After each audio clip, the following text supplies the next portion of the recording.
The Water Magician est l'un des animés les plus moyens que j'ai jamais vus. À vrai dire, j'ai tellement rien à dire sur cet animé que c'est même pas vraiment le sujet de la vidéo. Et pour être honnête, je suis pas allé au-delà de l'épisode 3, simplement parce que j'en avais rien à faire. Pour autant, malgré sa médiocrité, cet animé a eu le mérite de me faire remarquer un truc que j'ai beaucoup vu récemment dans les animés. C'est moi ou les animés commencent à faire de la publicité mensongère? Parce que vous voyez, le problème que j'ai avec The Water Magician, c'est pas que c'est nul, c'est un isekai de deuxième génération, tout ce qu'il y a de plus normal, j'ai rien à ajouter là-dessus. Non, le problème que j'ai avec cet animé, c'est le fait que je l'ai regardé. Alors oui, ça peut paraître con dit comme ça, mais le truc c'est juste que faut comprendre que ça fait bien longtemps que j'ai arrêté de regarder ce genre de isekai rempli de clichés. Je veux dire, au bout du moment où tu en as vu 10-12, tu commences vraiment à avoir fait le tour du sujet. Mais il y a une raison en particulier pour laquelle j'ai regardé cet animé là. Et je peux vous dire une chose, c'est qu'il m'a bien arnaqué cet enfant. I said, okay, dokie, my infatuation is translating to another form of what you call it, love. Oh yeah, I ain't met you, I've been looking, sucking, waiting for, I stop the chasing like an alcoholic. L'opening de The Water Magician est absolument magnifique. Non, vraiment, visuellement, je le trouve épatant. L'animation est folle, les couleurs rayonnent jusqu'en dehors de l'écran, mais surtout, t'as quelque chose dans le caractère acting qui fait que tous les personnages semblent avoir tellement de personnalité. Que ce soit dans leur sourire, dans leur regard, la manière dont ils se tiennent, etc. Petit big up à ce plan que je trouve particulièrement vivant avec le MC à l'avant qui est en mode giga et Batawalk. Pour vous dire, la première fois que j'ai vu l'opening, je le trouvais tellement vivant que ça m'a donné des vibes à la Frieren, du type grande aventure de fantasy avec des personnages hauts en couleur. Et puis j'ai regardé l'animé. Et bon, il y a ce que t'attends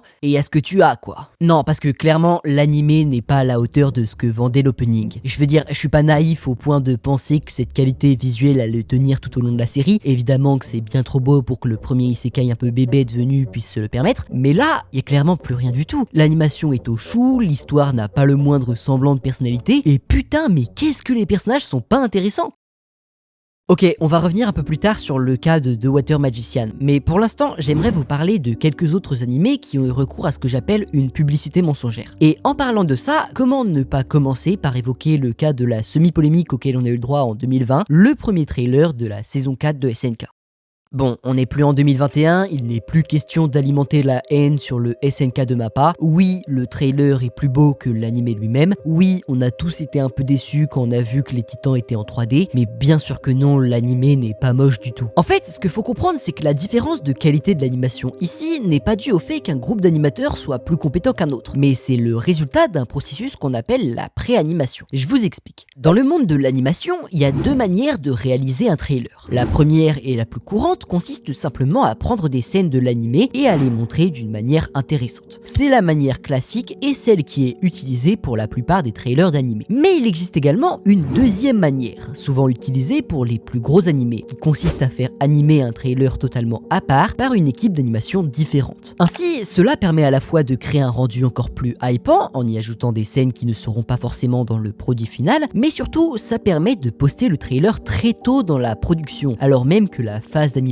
n'en est encore qu'à ses débuts. Cette deuxième méthode est donc très efficace car elle permet de laisser plus de temps à la hype de se développer. Pensez comme exemple Mushoku Tensei ou encore Chainsaw Man. Mais le problème de cette méthode, et qui est donc ce qui a valu du backlash à Mappa sur SNK, est le fait que par nature, le trailer n'est pas fidèle à la série qui va être diffusée. Et donc en soi, on est sur un cas de publicité mensongère. Et c'est pas vraiment un problème avec des cas comme celui de Chainsaw Man à partir du moment où le trailer et le produit fini sont extrêmement similaires. Mais dans un cas comme celui de la saison 4 de SNK où évidemment les titans en 3D risquaient de faire polémique, je trouve que c'était pas forcément leur meilleur move d'avoir vendu du rêve avec une de ces, ouvrez les guillemets, publicités mensongères. Après, une autre hypothèse qui peut être mise en avant est le fait qu'ils aient volontairement voulu induire les gens en erreur, en leur faisant croire que l'animation ne serait pas ce qu'elle est au final. Bon, dans le cas de SNK, je pense que c'est peu probable que ça ait été leur intention. À mon avis, c'est plus qu'ils s'en fichaient et qu'ils étaient prêts à accepter la déception des fans tant que ces derniers regardaient. Mais pour le coup, j'ai un autre exemple de cas où là, il y a vraiment eu volonté de cacher le fiasco à venir jusqu'au dernier moment. De Promise Neverland.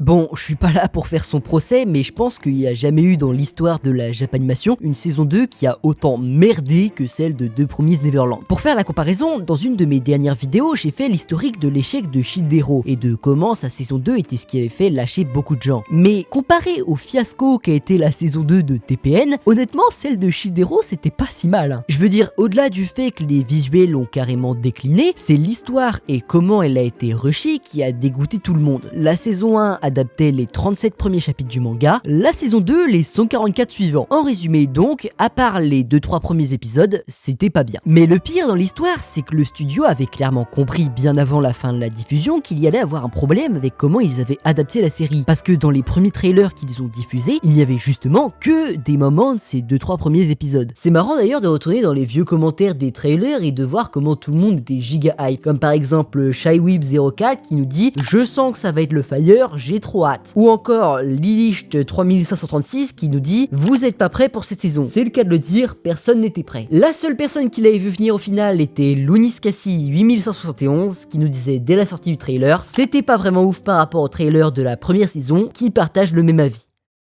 Donc, maintenant qu'on s'est intéressé au trailer qui faisait de la publicité mensongère, revenons sur le cas des openings. Car la raison pour laquelle je voulais vraiment faire cette vidéo à la base, c'est que je me suis rendu compte que ces derniers temps, on avait de plus en plus d'animés où genre l'opening était fou, mais l'animé n'était pas du tout aussi fou. Ok, que je me fasse bien comprendre, ça a toujours existé les mauvais animés avec de bons openings. Je veux dire, tu prends la première adaptation de Hellsing en 2001, il y a des problèmes qui sautent aux yeux et une fin rushée, certes, mais je laisserai personne critiquer cet opening de fou. Le truc, c'est juste que j'ai l'impression qu'au fil des années, ce type d'animé s'est largement multiplié. Ça a commencé avec Mirai Nikki en 2011, puis ça a enchaîné avec Berserk 2016, Koito Uso en 2017, l'infâme Domestic Nakanojo en 2019. Ironiquement, l'opening de TPN saison 2 était aussi vraiment pas mal, et jusqu'à plus récemment des animés comme Buchigiri en 2024, ou du coup, évidemment, The Water Magician en 2025. Bon, ces animés ne sont pas non plus tous horribles, mais ce sont clairement des animés de, entre guillemets, seconde zone, et dont l'opening est vraiment très bien, visuellement, et musicalement. Si je devais prendre le cas le plus abusé de ça, je dirais que c'est celui de Domestic Nakanojo, parce que malgré que l'animé soit une purge sur tous les points possibles, l'opening est sans aucun doute l'un des meilleurs de l'histoire. Ça bouge de partout, c'est bien animé, le noir et blanc est joli, y a pas de putain de scène de suppo, et surtout, mamma mia, cette musique est folle. Mais ce que j'essaye de vous faire comprendre depuis tout à l'heure, c'est que c'est pas une coïncidence que ce soit cet animé de merde qui a eu le droit à cet opening incroyable. Et c'est d'autant moins une coïncidence si en 2025 on a eu autant d'openings visuellement magnifiques pour des animés au mieux pas ouf, au pire caca. C'est tout simplement parce que les openings sont une pub de fou. Si vous voulez, si l'animé est la vitrine du manga, l'opening est la vitrine de l'animé. C'est le plus souvent le premier contact qu'on a avec un animé. Alors merde, faut que ça donne envie de regarder, surtout pour les animés qui n'ont pas d'autres vrais arguments de vente derrière. Parce que si t'es un millième isekai lambda ou une énième romance générique, c'est un parfait moyen de se démarquer d'avoir un bon opening. Je veux dire, personne n'en aurait jamais rien eu à faire de Bitoom, de Ryamatora ou de Kokoku sans leur opening entraînant. Mais sauf que le problème majeur dans tout ça, c'est que c'est assez difficile à contrôler le fait d'avoir un hit comme musique pour son opening. Alors bien sûr, il y a toujours la stratégie de ramener un gros chanteur pour l'opening, mais c'est loin d'être sans faille. Parce que des fois, ça va marcher et tu te retrouves avec Kenshi Yonezu qui pond un classique pour Fireworks, et des fois, ça marche moins bien et tu te retrouves avec Kenshi Yonezu qui pond un opening ok pour Medalist. Surtout que le problème de cette technique, c'est que maman, ça coûte des sacrées pépettes de ramener un chanteur de cette ampleur pour faire l'opening. C'est pour ça que d'habitude, c'est que les My Hero Academia ou les Chainsaw Man qui se le permettent. Et donc le meilleur moyen pour limiter les inconnus, limiter les dépenses et quand même avoir un opening de première catégorie, ça va être, je vous le donne dans le mille, de déjà se concentrer sur le fait d'avoir des visuels impressionnants.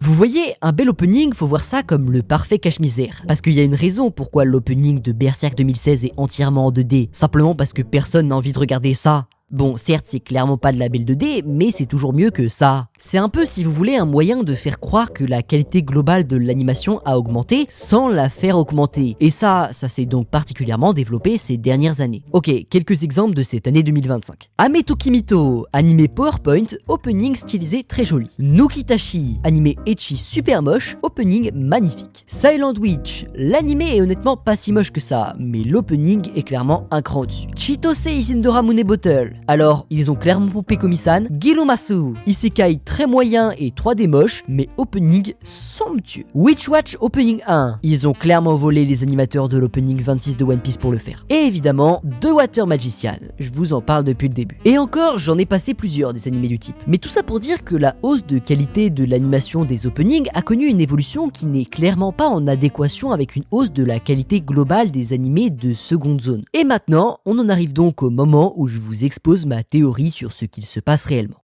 Je pense que les producteurs et les studios se sont mis à adopter pour les openings une vision très proche de celle qu'ils ont pour les trailers. Ce que je veux dire par là, c'est que si tu regardes la quasi-totalité des openings sortis avant environ 2020, allez, on peut même remonter jusqu'en 2015, ils sont tous dans un style identique à leur animé. Il y a très rarement de vraies libertés créatives qui sont prises. Mais depuis quelques années, le nombre d'openings stylisés, ou du moins dans un autre style que leur animé, a beaucoup augmenté. Je vous en faisais une liste pour les animés de seconde zone à l'instant, mais ça vaut aussi pour les blockbusters. SNK Opening 6, les openings de Dan Dan, Kaiju Number 8, Spike's Family, etc. Et je pense que la raison à cela se trouve dans les deux manières de réaliser les trailers dont je vous parlais tout à l'heure. Parce que ce qu'on remarque est qu'un certain nombre de ces openings stylisés, même s'ils ne ressemblent plus à leur animé, se ressemblent entre eux. Je le disais juste avant, mais l'opening 1 de Witch Watch ne ressemble pas à sa série. Par contre, ce à quoi il ressemble étrangement, c'est l'opening 26 de One Piece, jusque dans cet effet de style où le nom de l'animé reste marqué au milieu. Pareil pour les ressemblances entre l'ending 10 de Chainsaw Man et ce bout d'opening de To Be Heroics. Et donc ce que je me dis c'est, et si la raison pour laquelle on avait de plus en plus d'openings magnifiques, ce serait pas parce qu'on s'est mis à déléguer entièrement la production des openings, un peu comme la manière dont fonctionne la pré-animation pour les trailers. Et je sais que ça s'est toujours fait d'avoir un autre réalisateur pour l'opening que celui de la série, exemple Macross 182, mais ce que je veux dire c'est, est-ce qu'on commencerait pas à voir apparaître des sortes de groupes de mercenaires se spécialisant dans la production des openings? Et pour le coup, c'est une vraie question, hein. Si vous avez la réponse, ça m'intéresserait de savoir, car avant tout, cette vidéo était plutôt là pour apporter un point de réflexion sur l'évolution de l'industrie, plus que pour apporter de vraies réponses concrètes. Non mais vraiment, j'ai rien d'autre à ajouter.